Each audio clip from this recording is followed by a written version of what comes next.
From the project content browser, use the search field to find barrel. Then double-click on the BP red barrel asset to open it up for editing. This will open up in its own window, so make sure to full screen it or dock it like so. Here we can see some functionality for the barrel, specifically the on-component begin overlap sphere. To find any event, use the My Blueprint panel on the left side of your screen to expand down the Events Graph tab. Here you can see all the available events, and you can double-click to go there.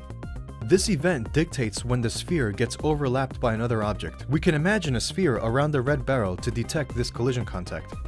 The component is the sphere, and the event is a begin overlap. This means that another object is beginning to overlap this sphere. So in this case, when they begin to contact, or overlap, the only parameter we care about is the other actor.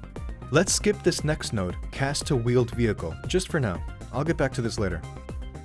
The next node is to apply damage. This is passed in to the damaged actor.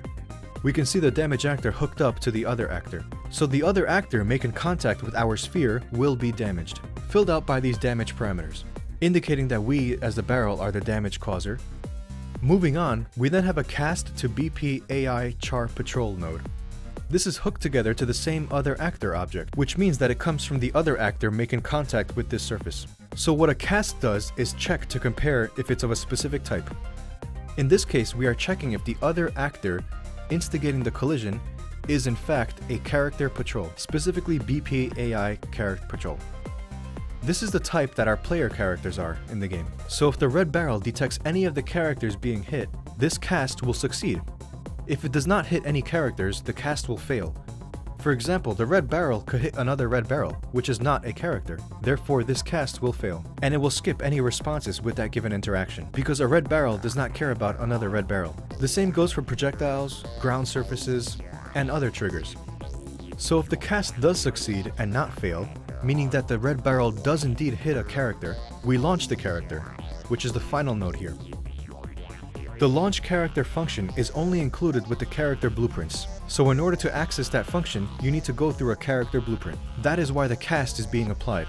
If we were to connect the target here to the other object, it will not work because they are not compatible. If it is not a wheeled vehicle, it can get damaged. So if it's the player character, we get applied damage. Then we check if it's a character type, and if it is, we launch the character.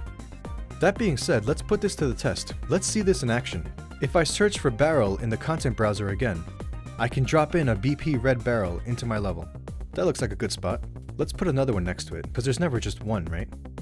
To duplicate an item in your scene, select it, and before you move it, hold the Alt key on Windows or the Option key on Mac. Now let's play.